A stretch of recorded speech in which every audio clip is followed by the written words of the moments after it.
Rieccoci, seconda parte del Sindaco risponde, siamo in compagnia del Sindaco di Padova Sergio Giordani. Nella prima parte della nostra trasmissione abbiamo affrontato un paio di tematiche, a partire dall'allerta terrorismo anche nel nostro territorio, un po' come in tutte le città dopo l'attentato di Mosca. Poi abbiamo parlato anche insomma, di grandi opere da certi punti di vista, abbiamo affrontato il tema dei Lugano, una nota dolente.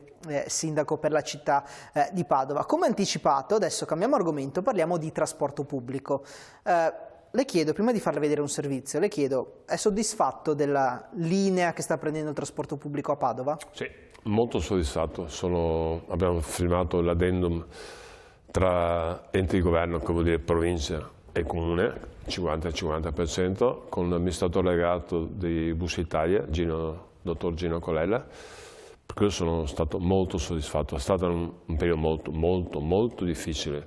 In un certo punto, perché il Covid ha massacrato il trasporto pubblico, sta risalendo in continuazione.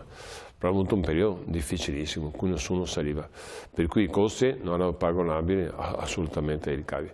Per cui a un certo punto Bus Italia correva... Se l'è vista brutta, Sindaco? Sì, perché il trasporto pubblico, anche se quel periodo veniva adoperato poco, per i ragazzi che partono dai paesi e vengono a Padova a scuola, non riuscivano a farlo, gente che va a lavorare, inquinamento, ha tante di quelle responsabilità del trasporto pubblico che veramente era una cosa per tremare veramente i polsi. Però devo dire, l'ente di governo, l'altro giorno ho detto anche che è stato Vincenzo Gottardo per la provincia e Ragona Andrea per quanto riguarda il comune, perché ripeto, sono stati mesi e mesi di collaborazione continua, penso avremmo fatto 50-60 riunioni in continuazione, non riusciamo a venire a capo.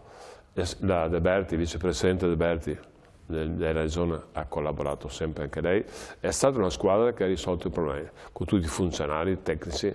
Vi garantisco che a un certo punto avevo paura che Bus Italia fallisse, e se fallisce un'azienda di trasporto sono guai importantissimi. Poi a rimetterne, Sindaco, come sempre sono i cittadini, sarebbero i cittadini. Ma certo, è impossibile far capire che è stato chiuso il trasporto e non funziona più, il caos in macchine. Veramente ho avuto tante preoccupazioni, però devo dire, ho avuto una grande squadra che ha aiutato, da Bus Italia agli enti di governo, dal comune, dalla provincia, alla regione, tutti hanno collaborato e quando si collabora tutti cercando di risolvere il problema, anche se è difficile, ben venga, insomma, abbiamo trovato risorse dal comune, risorse dalla provincia, risorse dal governo. Bus Italia ha fatto degli sforzi impossibili, sta cambiando una marea di autobus, ne arriveranno, se non sbaglio, 140 nel giro, 196 entro il 2030, per cui deve sparire quegli autobus arancioni che gli odio. Quelli vecchi. Certo. Arancione, proprio li odio. Gli odio, sono brutti da avere, vecchi. Per cui anche questo aiuta il trasporto pubblico, sta risalendo in continuazione, stanno investendo nei sistemi informativi, e questo qui è elettrico, per cui veramente... Il trasporto pubblico è centrale, per cui deve funzionare e sta riprendendo a funzionare bene. Allora andiamo a vedere il servizio, Sindaco, che così capiamo nei dettagli in cosa consiste la firma di questo addendum, poi magari prendiamo alcuni punti e li approfondiamo, perché ci sono alcune tematiche interessanti anche per i cittadini. Andiamo a vedere il servizio. Padova rinnova il suo trasporto pubblico. Non solo il tram, che nel 2026 rivoluzionerà sensibilmente la mobilità urbana per come l'abbiamo sempre conosciuta, ma sin da ora, con la firma dell'addendum al contratto di servizio tra la provincia, il comune di Padova e Bus Italia Veneto, dà il via ad un corposo aggiornamento del parco dei mezzi circolanti. Da qui al 2030 arriveranno 193 nuovi autobus, 37 quelli in arrivo nel solo 2024, in parte cofinanziati dalla provincia con fondi statali e in parte acquistati da Bus Italia con risorse proprie, bus elettrici o ibridi a metano che contribuiranno a migliorare l'offerta di trasporto potenziando i servizi sia dell'urbano che dell'extraurbano nella provincia di Padova con mezzi nuovi più funzionali ed ecologici. Sicuramente l'innovazione sia dei finanziamenti che sono rivolti logicamente a dei mezzi che hanno una sostenibilità ambientale logicamente diversa da quelli che in parte oggi ancora abbiamo, e in sostituzione di quelli che vengono considerati mezzi vetusti andranno logicamente a invogliare anche le persone, quindi i clienti, a utilizzare dei mezzi nuovi, dei mezzi sani dal punto di vista ambientale, e quindi dovrebbero essere logicamente mettere in moto logicamente una macchina che possa domani mattina avere un appeal diverso, ecco.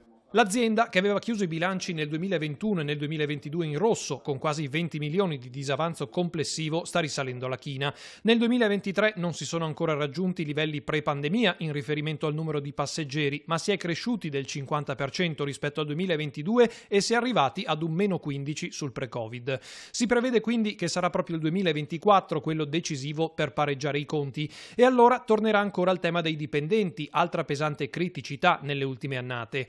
Oggi Bus Italia conta in Veneto 849 autisti, 574 dei quali sulle linee padovane, e di questi 103 sono entrati in servizio nell'ultimo anno, compresi 13 formati dall'Academy e 17 lavoratori rifugiati. Entro il mese di aprile 2024, garantisce l'azienda, partiranno 2 nuove Academy, mentre una cinquantina di nuovi autisti, che ha già ottenuto l'abilitazione, dovrebbe entrare in servizio a settembre per il nuovo anno scolastico. Per rendere più fruibile il viaggio, Bus Italia entro l'estate introdurrà quindi il pagamento digitale a bordo con carta o bancomat su tutti i bus, come già avviene per il tram, e potenzierà ancora di più i controlli contro chi non paga il biglietto, si stima poco meno del 10% dei passeggeri totali. Non solo verranno assicurati più controllori a bordo, ma anche gli abbonati, per dare l'esempio sui mezzi, potrebbero dover passare il loro codice su un lettore per dimostrare di essere in regola. Chi non paga volutamente il biglietto lo chiamo evasore. È una persona che il servizio lo vuole utilizzare a danno di tutti i contribuenti ed è un evasore, quindi. Non è vero che chi sale non paga, è vero che non c'è nessuna dimostrazione, per cui ha promesso che entro l'estate fa in maniera tale che venga avvertito dal consumatore che la gente paga. È importante, se no passa il vissuto, non paga nessuno, non è vero. Sì, anche questo, sindaco, è un ragionamento curioso. È importante. Oggi chi ha l'abbonamento sale, non è come le altre città, Londra o qualsiasi sia, che dà dimostrazione che ha l'abbonamento, o con suono o facendo dell'autista, e questo cambia la visibilità del consumatore, nel senso c'è il motivo a pago, non paga nessun biglietto, non è vero. No, non c'è motivo di far sì riconoscere chi paga e chi non paga. È vero, l'evasione è stimata da Bus Italia circa il 10%, che va ridotto sicuramente, e loro stanno impegnandosi in controlli. Però bisogna anche dare dimostrazione che uno ha pagato. Adesso introduco la possibilità di pagare col bancomat, con la carta di credito, molto importante, messo le palline informative quando arriva, stanno facendo salti di qualità importanti, che saranno logiche definite dal contratto fatto sul tempo, la gara che ha vinto. Però io confido molto che quest'anno si ritorni ai livelli storici, per cui stava andando bene. Se non fosse stato il Covid andava tutto bene. Adesso il Covid ha accelerato i problemi, arrivano autobus nuovi, e poi c'è un'altra cosa da dire. Adesso tra nel 2026 ci saranno, a differenza di 6 mesi, entreranno in servizio i 2 tram. Hanno già cominciato come enti di governo a ragionare sui percorsi che cambiano. Quando ci saranno i 2 linee di tram è chiaro che non ci saranno degli autobus. L'esempio, la linea 10, che penso magari che fa tutta via Chiesa Nuova, è ovvio che vanno all'interno dei quartieri, per cui è da rifare la panoramica dei trasporti completamente. È stato già incaricato un'azienda che sta lavorando con i nostri tecnici per far sì il panorama. 2026 domani sembra lontanissimo, a domani. Ma questo tra l'altro credo che sia una pianificazione della città molto, molto capillare e molto anche impegnativa, perché le direttrici del trasporto pubblico sono fondamentali anche per la vita dei cittadini. Assolutamente si va ripreso, perché sono tanti cambiamenti che ci saranno, sono tantissime, e bisogna riuscire a gestirli e governarli bene. Sono gente capace, per cui veramente collaborazione con Bus Italia, con la provincia, comune, vedete che ne sarà un trasporto pubblico che funziona. Solo il tram porterà 20 milioni di persone, più di auto. Vuol dire che bisogna abituarsi a salire sul tram, e vedrete che sarà una rivoluzione come nelle altre città. Adesso faccio sempre l'esempio di Londra, che siamo lontani anni luce. Anni luce. Ma Londra, tanto per darvi un'idea, sono 1.350 milioni di persone che utilizzano la metropolitana. Qua non sarà certamente così. Però nessuno si sogna a Londra di avere la macchina. Nessuno si sogna di... Sì, prendo una macchina in affitto oppure una bicicletta. Perché il trasporto pubblico funziona, perché il trasporto pubblico funziona. Ovviamente siamo a livelli diversi, però quando ci impiego poco tempo col tram, la scelta è il tram. Dicevamo, Sindaco, nel servizio che circa il 10% di chi utilizza il trasporto pubblico, poco meno del 10%, non paga il biglietto. Dalle statistiche di Bussi Italia. Le chiedo però, non c'è un sistema, perché giustamente state implementando i sistemi per far timbrare formalmente gli abbonati, ma non c'è un modo di far entrare negli autobus solo chi effettivamente ha il biglietto? Che ne so, magari un tornello piuttosto che un vetro che si apre al timbro? I tornelli sono motivo di sicurezza, non è possibile fare. O un vetro, adesso io dico tornello per dar l'idea. Va contro la sicurezza, ma pensate, l'ideale è fare questo, però dipende se... Cioè per esempio in metropolitana se non puoi proprio entrarci, se non hai... C'è un prefiltraggio. C'è un prefiltraggio, che certo. è molto diverso, qua non certo. c'è, bisognerebbe sui marciapiedi fare una cosa che ovviamente non è improponibile, certo. Nessuno lo fa al mondo questa cosa qua con gli autobus. Certamente, pensate poi, momenti morbidi, vuol dire che sale pochissima gente, è facile. Ma quando i ragazzi escono in scuola, che sono, è un disastro. Come si fa a controllare? È molto, molto difficile. Per quello dico, almeno c'è un segnale, una visibilità di chi ha l'abbonamento, i ragazzi l'hanno tutti quanti, per cui questo è indiscutibile, ma devono dare tutte dimostrazioni o acustica, ottica che hanno Però poi pagato. se una persona ha l'abbonamento, entra e non timbra, non gli viene data la multa ovviamente, quindi è veramente solo come un'opera di sensibilizzazione, diciamo. Perché Padova dice per una volta per tutte nessuno non paga, non è vero. No, è che magari stavo pensando che magari poi c'è il rischio che questa cosa alla fine le persone non la facciano e quindi si è investito in un sistema che magari è stato usato poco. È una questione di abitudine, anche poi c'è un grosso vantaggio oggi, ma non so dove comprare il biglietto e non pago. Poi paga col banco, poi paga carta di credito, diventa molto più facile. Quello che adesso succede nel tram deve succedere anche negli auto.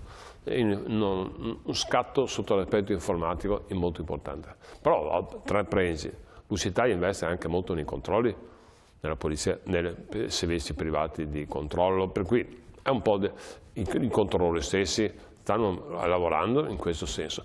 Il Covid ha cambiato le regole, cambiato tutto, certo. E adesso stiamo un po' alla volta riprendendo. E poi gli autisti, insomma, con l'obiettivo di portare a nuove assunzioni che sono assolutamente fondamentali per un trasporto pubblico che funzioni. Assolutamente sì, poi qui stanno lavorando bene, per quanto riguarda Bussi Italia arrivando persone nuove, per cui c'è stato un periodo in cui non avevano autisti. Ma anche qui, com'è possibile, come fa un servizio di trasporto pubblico, Sindaco, a non avere autisti? È un lavoro duro l'autista, perché hai turni. Sono d'accordo. Hai turni. Girare per città col traffico, che male ogni tanto. Parla in città anche civile, ti fa passare, educata, però con mezzo pubblico male lungo, da 18 metri, mi sembra che sia. Non è facile da parlare, è stressante. E poi fanno i turni, per cui vuol dire tocca i turni, nel turno non so cosa fare, dove andare, per cui è difficile. Dopo loro si lamentano del compenso, non è altissimo, so che stanno arrivando nel contratto e spero che sia adeguato alle responsabilità che hanno, questo è il problema.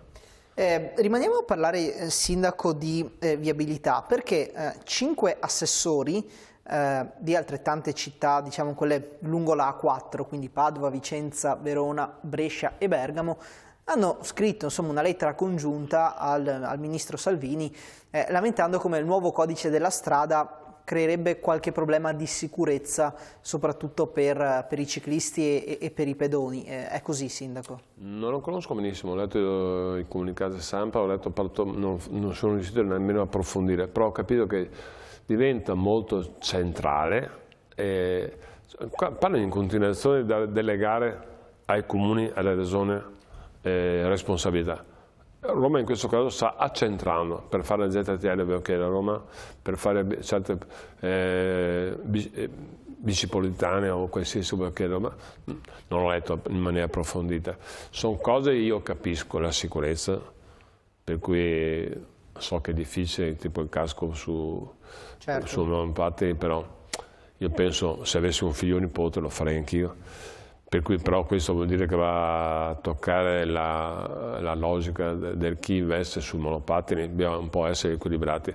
Devo confessare, ho letto solo in maniera molto rapida, però ho visto che sono molti che hanno preso posizione, ma va limata, aggiornata. Certo, comunque voi state investendo molto anche su questo, sulla mobilità in sharing, sulle biciclette, sui monopattini. Moltissimo, siamo una città universitaria, abbiamo una marea di studenti, sia universitari che studenti del medio superiore, più di 100.000 persone, se tutti andassero in macchina non ci muoviamo più, per cui è vero che loro vanno in controsenso, è vero che è pericoloso, però ognuno di noi, anche io prendo la bicicletta, ti trovi a fare cose che critichi gli altri, anche io vado in controsenso, nel senso non riesci a seguire le logiche delle macchine. E più Padova è una città con strade storiche, medievali, per cui sono strette, spesso e volentieri ti trovi male le biciclette davanti, bisogna fare attenzione, gli automobilisti devono rispettare chi usa la bicicletta o il monopattino e viceversa, però devo dire è fondamentale. No, però poi sa, Sindaco, si crea un po' il paradosso per cui investiamo tanto sulla mobilità di questo tipo, però poi non avendo le strade adeguate paradossalmente c'è meno sicurezza di prima. Sì, per cui bisogna riflettere un attimo e dare il giusto peso a tutte quante le cose. Insomma, vedremo poi anche da qui alle prossime settimane, ai prossimi mesi cosa succederà sul fronte codice della strada e insomma quantomeno se le richieste di questi comuni verranno un minimo prese in considerazione. Sindaco, io la ringrazio, grazie per essere stato in nostra compagnia nel corso di questa puntata del Sindaco Risponde, ovviamente tornerà nei nostri studi per la puntata di domenica come di consueto alle ore 13, grazie ovviamente a tutti i nostri telespettatori e a tutte le nostre telespettatrici per averci seguito, l'appuntamento adesso all'informazione di TV7TG, grazie e una buona serata. E buona Pasqua. E ovviamente buona Pasqua, grazie e buona serata.